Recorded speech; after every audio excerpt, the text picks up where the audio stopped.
आई राजपुरी गावा क्षेत्र से सरपंच प्रत्याशी श्रीमती रंभा देवी जी खड़ा बानी। असो इन्हीं के सरपंच बनावे के बाद तो ये गाना के माध्यम से सुनी आनंद उठाई। स्वर से सजैले बारे चंदन देहाती, इनके प्यार दुलार आशीर्वाद दी। जय हिंद जय बिहार। है विकास न भूलई हो रंभा देवी के जीतई हो। करी है विकास न भूलई हो रंभा देवी के जीतई हो। इनही के सरपंच बनई हो रंभा देवी के जीतई हो।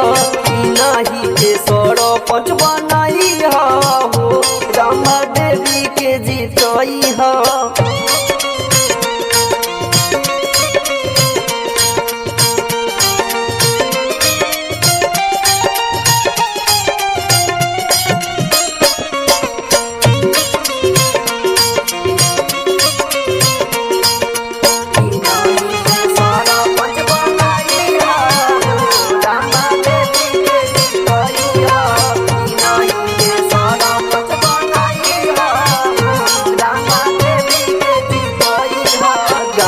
नगर गली गली करी है विकास हो।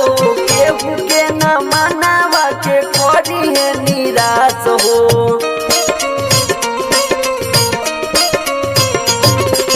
गाँव नगर गली गली करी है विकास हो।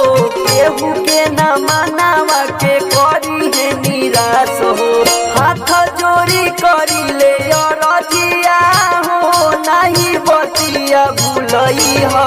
हाथ जोड़ी करी ले रजिया हो नहीं बतिया भूलई हो।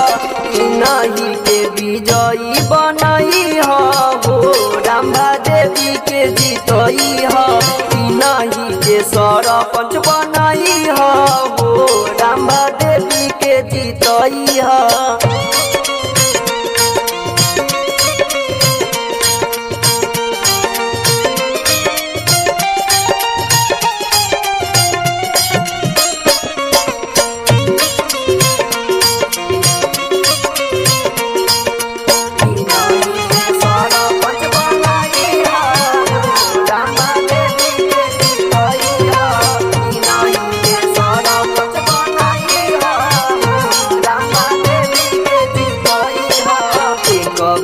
मौका देके देख हमके भैया जोड़तानी हाथ हम पड़तानी पैया।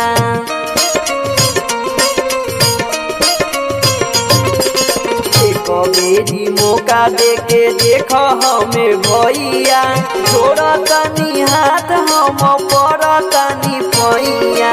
घोड़वन के झांसा में नई हो रंभा देवी के जीतई हो। चमचन के झांसा में नई हो रंभा देवी के जीतई हो। नहीं के सरपंच बनई हो रंभा देवी के जीतई हो।